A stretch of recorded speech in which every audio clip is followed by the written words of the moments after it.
성도 여러분 반갑습니다. 오늘은 신앙고백서 31장 공의회에 대해서 살펴보겠습니다. 교회는 사회와 마찬가지로 많은 사람들이 모인 곳입니다. 그래서 다양한 의견이 있고 또 의견 차이가 발생할 수 있습니다. 그런데 이런 차이를 해결하지 못하면 다툼과 분쟁으로 발전될 수 있고, 이렇게 분쟁하다 보면 믿음이 약한 자들이 고통을 받게 됩니다. 이 문제를 해결하기 위해서는 결국 칠의회가 필요합니다. 칠의회에 대한 성경적인 예가 성경에 나옵니다. 최초의 회의는 사도행전 1장에 언급되죠. 가룟 유다 대신에 사도로서 마띠아를 선출했습니다. 처음 교회 회의의 의제는 사도의 직분을 보충하는 것입니다. 가룟 유다가 탈취했던 사도의 직분을 누가 이행할 것인가? 선출로 선택된 사람이 바로 마띠아였죠. 그래서 초대교회는 12명의 사도들을 다시 보충하여서 사도들의 터 위에 굳게 세워질 수 있었습니다. 그리고 두 번째 예는 사도행전 6장에 나오는데 7 집사를 선출하는 내용입니다. 12명의 사도로 출발한 교회가 급성장했고, 오순절에는 3,000명이 회개했고, 그래서 세례를 받았고, 또 얼마 뒤에는 또 5,000명이 증가했습니다. 교인 수가 증가하게 되자 자연스럽게 교회의 돌봄에서 소외되는 사람들이 생겼습니다. 이 사람들이 바로 과부들이죠. 특히 헬라파 과부들입니다. 헬라파 과부들이 구제에서 빠지게 된 것이죠. 교회 안에 인종적이고 계급적인 차별이 생긴 겁니다. 이 문제를 어떻게 해결했을까요? 사도들은 회의를 통해서 7 집사를 선출했고, 이로써 교회가 더 든든히 세워질 수 있었습니다. 사도행전 15장에는 공의회의 모델이 되는 사건이 나오는데 바로 예루살렘 공의회입니다. 이 이전의 두 모임, 1장과 6장의 모임은 직원 선출과 관련된 것이라면 15장의 공의회는 교리적인 논쟁과 관련됩니다. 교회가 급성장하게 되자 이방인들을 어떻게 받아들여야 되는가 하는 그런 문제가 생긴 것이죠. 그래서 이 회의를 통해서 우상의 제물과 피와 목매어 죽인 것과 음행 외에는 이방인들에게 어떤 짐도 지우지 않기로 결정했습니다. 이러한 결정 때문에 바울과 바나바는 아무런 제약 없이 이방인들을 위해서 선교할 수 있었습니다. 따라서 이런 사례들은 교회 회의가 교회를 위해서 얼마나 유익한지, 교회 회의를 통해서 교회가 유익을 얻을 수 있다는 것을 잘 보여줍니다. 그러면 공의회가 왜 필요할까요? 신앙고백서에 따르면 보다 나은 칠의와 교회를 더 잘 세우기 위함이라고 가르치고 있습니다.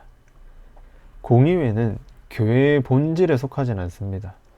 공의회가 없어도 말씀 선포 그리고 성례가 시행되면 교회는 존재하는 것이죠. 하지만 교회는 사명이 있습니다. 더 좋은 교회가 되는 것이죠. 더 좋은 교회가 되려면 어떻게 해야 될까요? 예를 들어서 계속 튼튼하게 성장하기 위해서는 유능하고 신실한 목자가 계속 배출돼야 됩니다. 그럼 이걸 어떻게 해야 될까요? 교회가 연합해서 신학교를 세우고 거기서 학생들을 집중적으로 수련시키는 일들이 필요합니다. 이 일이 바로 공의회가 필요하다는 것을 보여주죠. 대표적으로 우리가 살펴보고 있는 웨스트민스터 신앙고백서는 웨스트민스터 총회에서 나온 겁니다. 그런데 그 총회는 신앙고백과 교리문답과 또 여러 가지 지침을 작성했지만 회의 이후에는 목회자를 심사하고 임직하는 일에 대부분의 시간을 보냈습니다. 이렇게 목회자를 세우는 작업이 있었기 때문에 장로교회가 계속 든든히 세워질 수 있었던 것입니다. 그러면 공의회는 어떤 기능을 할까요? 공의회의 기능은 3가지입니다. 첫 번째는 신앙과 양심에 관한 문제를 다룰 수 있습니다. 교리와 양심에 대해서 오직 성경만이 권위를 갖습니다. 따라서 공의회는 신앙과 양심의 문제들을 말씀에 근거하여 수종적으로 다루어야 되고, 공의회의 권위는 말씀 아래에 있으며 말씀에 어긋나는 결정은 그 자체가 무효가 됩니다. 주된 안건이 신앙과 양심에 관한 문제죠. 그리고 두 번째로는 공예배와 교회 정치와 관련됩니다. 사도 바울은 모든 것을 품위 있게 하고 질서 있게 하라고 고린도 교회에 명령했습니다. 이것은 특별히 품위와 질서, 공예배와 교회 정치에 적용되어야 합니다. 교회는 자신을 더 잘 세우기 위해 공예배와 교회 정치를 더 질서 있게 만들도록 노력해야 되고, 이런 질서를 위해서는 규범들과 지침들을 제정해야 되겠죠. 근데 그 일을 공의회가 합니다. 그리고 3번은 잘못된 조치로 인한 불만입니다. 성도들의 불만을 다룰 수 있는데, 교회의 직원들이, 직분자들이 항상 올바른 결정을 하는 것은 아닙니다. 잘못 결정할 때 성도들이 불만을 제기할 수 있습니다. 그런 불만을 공의회가 받아들여서 권위 있게 결정하는 것이 바로 공의회의 일이죠. 그 결정이 하나님의 말씀에 부합한다면 그 결정은 존중되어야 하며 신자들은 순복해야 됩니다. 그러면 그 공의회의 권위가 어디서 나오는가? 먼저는 공의회는 하나님이 정하신 규례이기 때문에 존중받아야 마땅합니다. 그런데 그 권위는 교회 안에서 절대적인 권위를 가질 수 없습니다. 왜냐하면 교회의 최고의 권위는 바로 성경이고 하나님의 말씀이죠. 그리고 말씀과 함께 증언하시는 성령님이 최고의 권위입니다. 그러니까 성경을 통해 역사하시는 성령이 최종적인 절대적 권위를 갖습니다. 성령 하나님과는 달리 역사 속에서 공의회는 여러 번의 오류를 범한 적이 있지요. 그래서 교회 안의 절대적 권위는 아닙니다. 그래서 공의회의 결정들은 잘만 사용한다면 교회 전체가 유익을 얻을 수가 있습니다. 마지막으로 정치적인 문제를 어떻게 다룰 것인가 하는 문제를 살펴보겠습니다.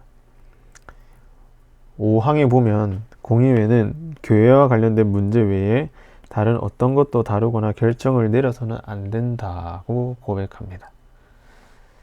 우리가 앞서서 공의회가 다루어야 할 안건에 대해서 살펴보았는데 그것의 핵심을 여기서 요약해 놓은 겁니다. 교회와 관련된 문제만 다룰 수 있다 하는 것이죠. 이것이 대원칙입니다. 교회와 국가의 구분이 제대로 이루어지지 않았을 때에는 공의회가 외교 문제 그리고 세속적인 사안들을 많이 다루었습니다. 근데 그 결과 어떤 일이 일어났습니까? 성직자와 정치인들의 사이에 구분이 없어진 것이죠. 교회 회의는 술수간암무하는 정치적인 회의로 바뀌게 되었습니다. 그러나 고백서는 이런 문제에 대해서 단호한 태도를 취하고 오직 교회와 관련된 문제만을 다루어야 한다고 대원칙을 제시하고 있습니다.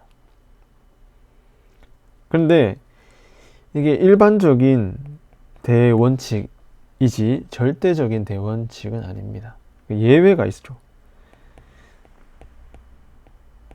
어떤 예외일까요? 첫 번째는 비상시국에 에는 세속적 사안을 다룰 수 있고, 두 번째는 위정자들이 요청할 때입니다. 전쟁이나 천재지변 같이 비상시국 때 교회는 세속적 사안을 다룰 수 있습니다. 하지만 이때에도 폭력적이고 집단적인 방식이 아니라 겸허한 청원을 통해서 다루어야 합니다.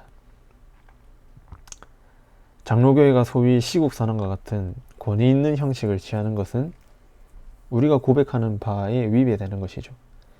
정교가 분리된 오늘날에도 국가는 안정적인 통치를 위해서 교회의 자문을 구하는 경우가 있습니다. 이때에도 교회는 공의를 열어서 자신들의 입장을 정확하게 밝혀 시민적 의무를 다해야 됩니다. 그러나 이 경우에도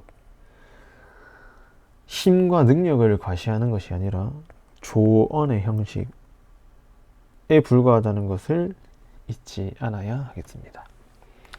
그래서 정치적인 문제에 대해서 대원칙은 교회와 관련된 사항을 다뤄야 하지만 비상시국이나 위정자들의 요청이 있을 때는 예외적으로 다룰 수 있지만 그것은 겸손한 청원과 조언의 형식으로 해야 된다는 것이 신앙고백서의 가르침입니다.